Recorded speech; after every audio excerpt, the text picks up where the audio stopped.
Okay. Now, why is that saying?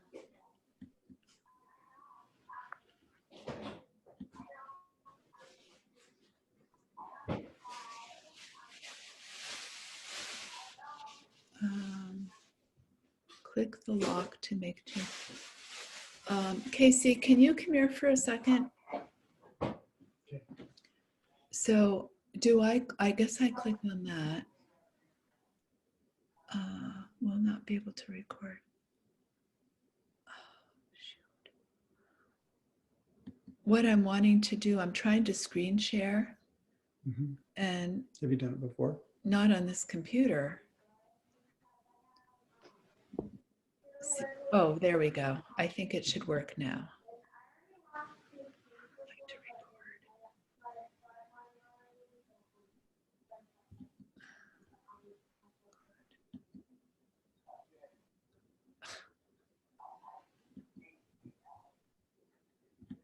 Okay, can you guys, you can see my screen now, right?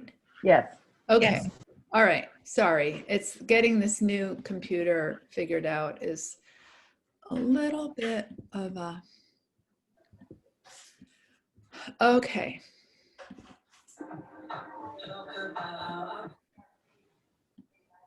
Okay, so last week, the medium I showed you was acrylic on a canvas.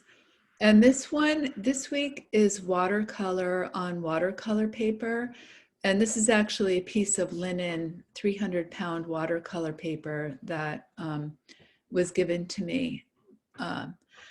And I'm working large. I encourage you to spread out and work as large as you can. You don't have to do this with watercolor. You could also, you know, if you want, whatever medium you want to do, you could even work in, you know, markers or colored pencils or anything you want.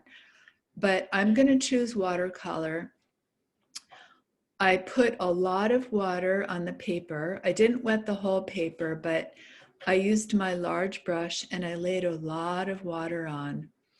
And I'm going to use a variety of brushes.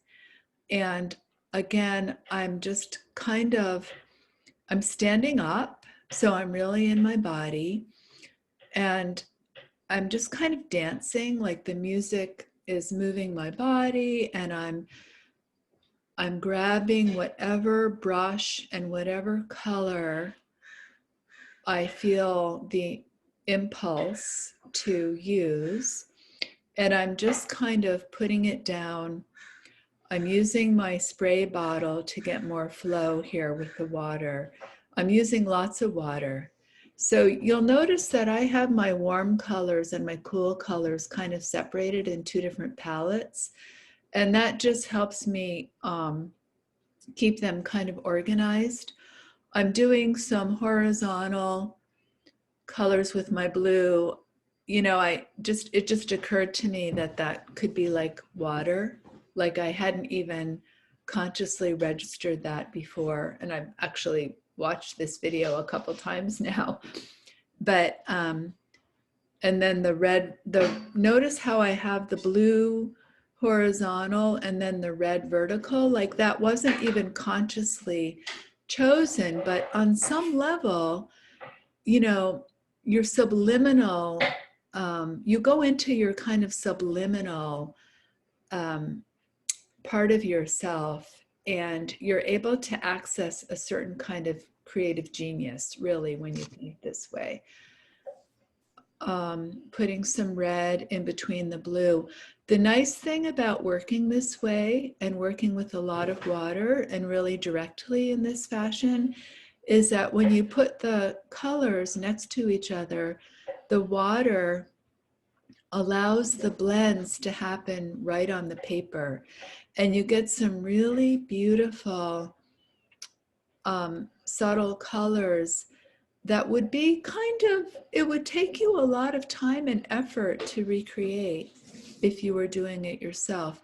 Now I've got a lot of water here. I'm going to manipulate the paper. And get some flow happening here. I'm going to get some drips and allow the colors to kind of blend and merge. And since I'm using complementary colors, you know, the blues and the oranges, when they mix together, I'm going to get some neutrals. And I'm also using a lot of water. And what I want you to pay attention to is the kind of the main, one of the main emphasis for this painting is the contrast between really light, watered down, subtle tones, and then very, as you'll see as we get farther into the painting, very densely, heavily pigmented areas. So you have this really good contrast. You know, contrast in any form is what is going to add visual excitement to your piece and interest. It's what's going to help both you and the viewer become engaged. So now I've got a finer brush, dipping it directly into the paint with hardly any water. So I'm getting a really dark, fine line of blue.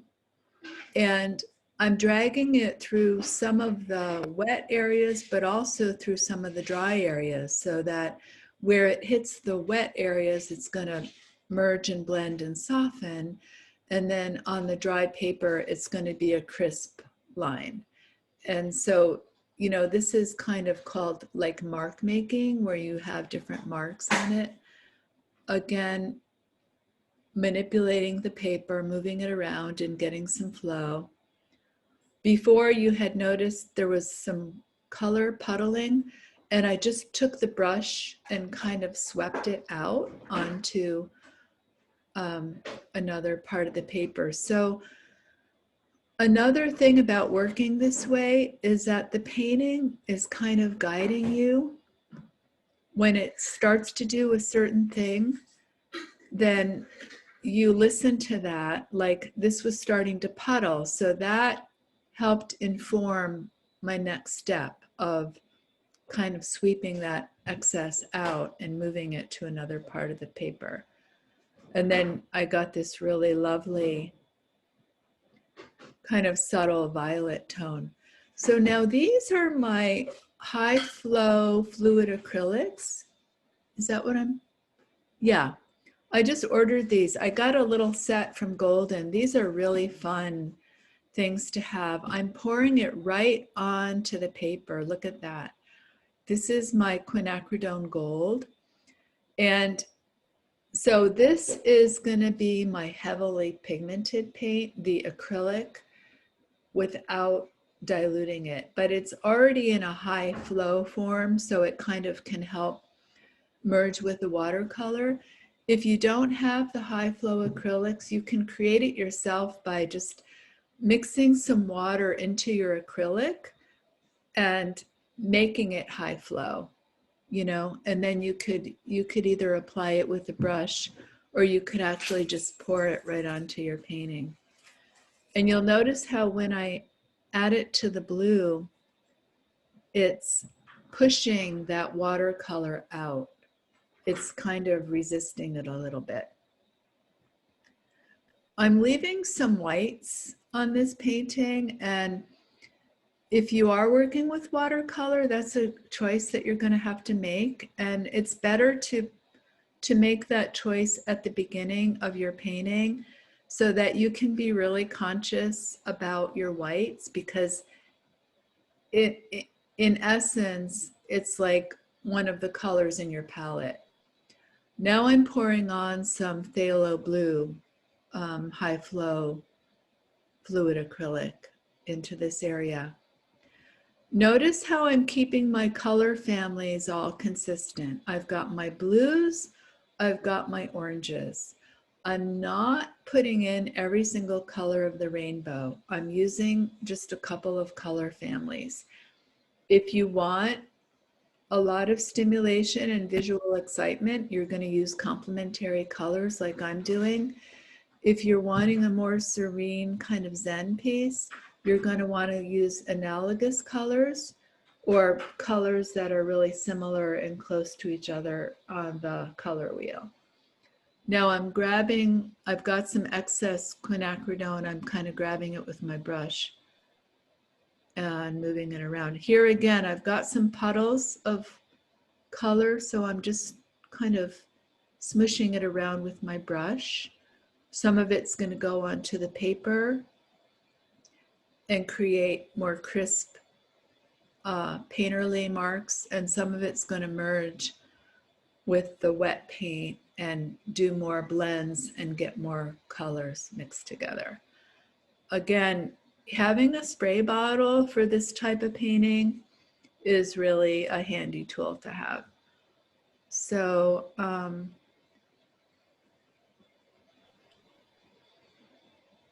if anybody has any questions at any point, you can just unmute yourself and ask, okay?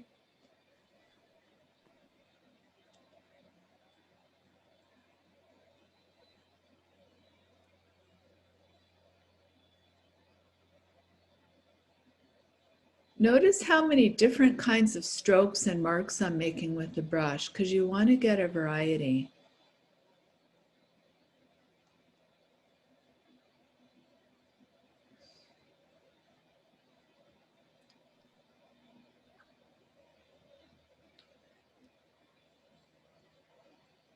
Okay, I'm going to scoot this along a little bit. There's more blue that I added. So I've got, you can see the contrast between the super intense saturated blue and quinacridone gold against the more subtle ranges of the watercolor washes underneath.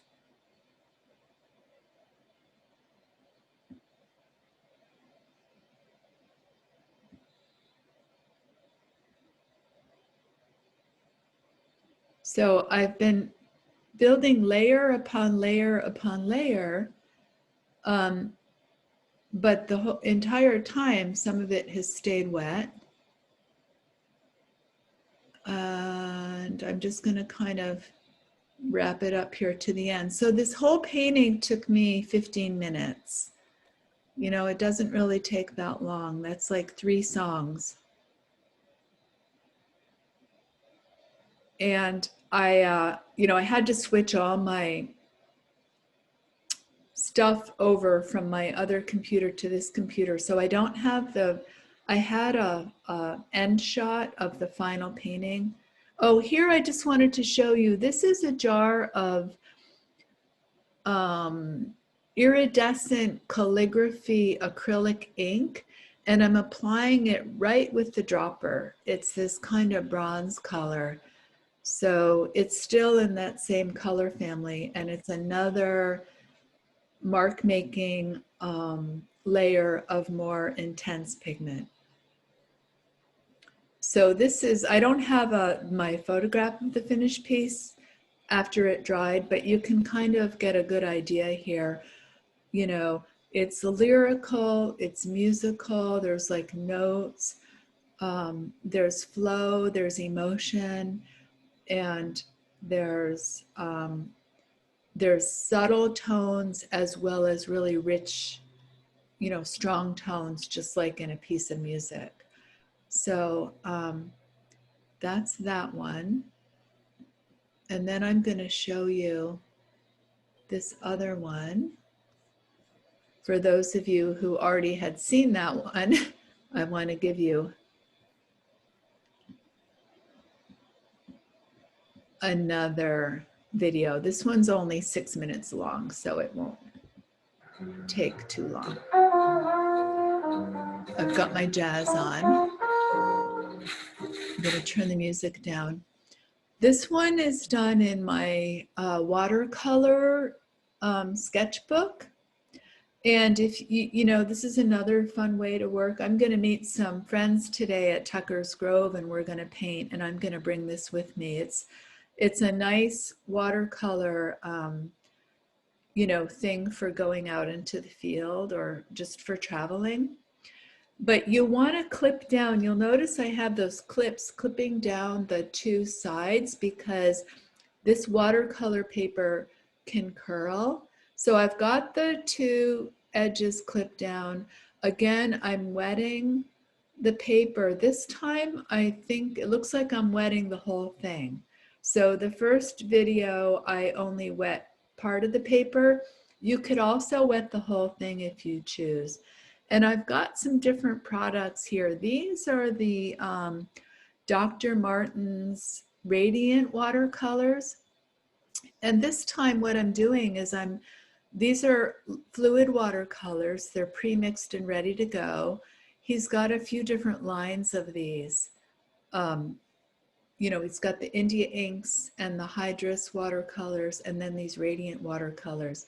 These are not like super archival. They will fade over time if exposed to light, but this is in my sketchbook. It's not going to be exposed to light, and it's just kind of a playful experiment. So I'm not worried about, you know, gallery quality painting here. But if you are, you probably don't want to use the Dr. Martin's Radiant watercolors, but they're super vibrant, super fun. So what I'm doing here, the paper's really wet, and I'm dropping the paint directly onto the paper and allowing the watercolor to do its own thing. And then this is another product that's really fun. It's called Brusho, and I know a lot of you are familiar with it already, but it's watercolor pigment that's dry in its dry powder form. And when you sprinkle it onto the wet paper, you can either sprinkle it onto a painted area or to the white paper itself. And once it hits the water, the dry pigment kind of dissolves, and it does these really pretty kind of little mini explosions, and you can get some really nice texture.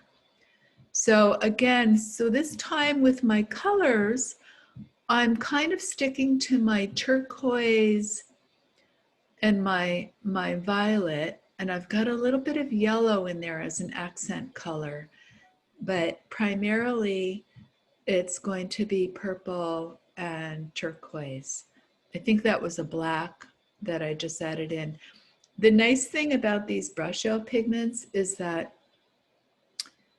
the powder doesn't just have one color in it, like they're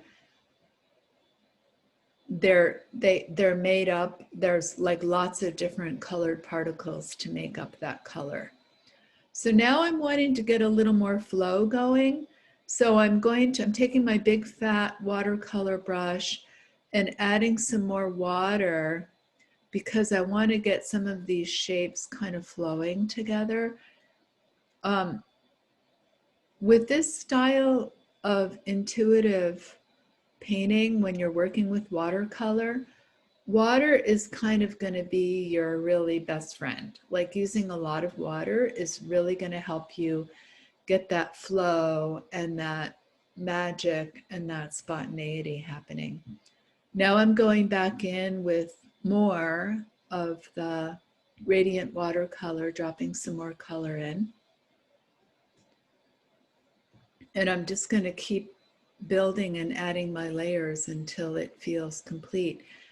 When you have a lot of water and a lot of paint like this, it's going to continue to react and do stuff even after you're done. And again, I don't have the finished photograph of this piece, but I just wanted to show you, to give you some other techniques and some other products that you can incorporate if you want. Same idea here with the contrast between the really light, more subtle tones and the pretty darkly saturated, you know, like straight pigment colors. And again, overlapping the colors so that they mix to make more, a third color, more colors.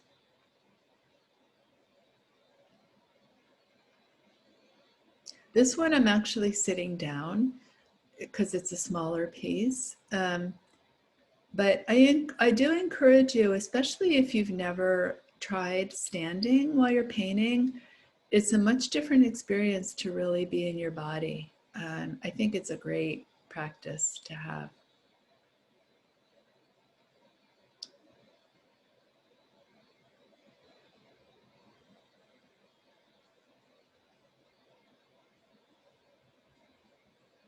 Adding more brusho. So I did paint, brusho, paint, brusho, paint, brusho. I kind of did like 3 layers of each medium to get different effects. And the final piece was actually a lot more filled and rich than this because it did continue to act, and the colors, you can see this starting to emerge down here, the blue, some of these little brush show areas, they got, you know, it got pretty deep and rich, but that's as far as this video takes it. Okay, so does anybody have any questions about any of that? On the first one, it looks like you just tried all the contrast stuff. You know, you threw it all in. You got complementary colors, values that were, light and dark. You did, broad areas. You had little thin areas. Right, You had all this contrasting stuff going on. right, Which is interesting. I mean, it's just like you threw all the contrasting stuff in on, especially the first one. right. And that's what I encourage you to do, and really a good piece of music is going to get you all over the place, right?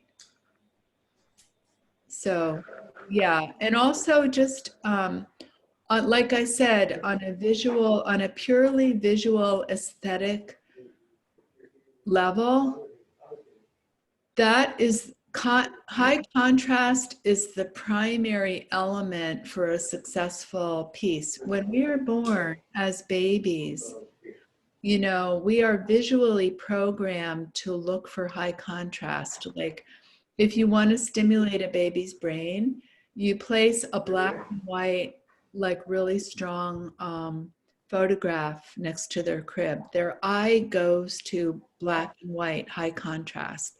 We're kind of programmed biologically to kind of seek that out. And, paintings without a lot of contrast, I mean, they can be, I'm going to mute again because we have some background noise. So just unmute if you want to say anything.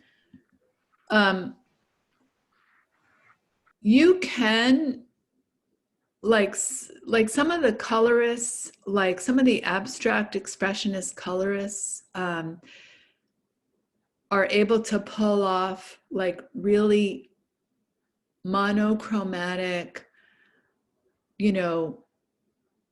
very limited paintings of like a color field of just baby blue or something. And that is possible. And like I said, if you paint that way, it has more of an effect of calming and serenity.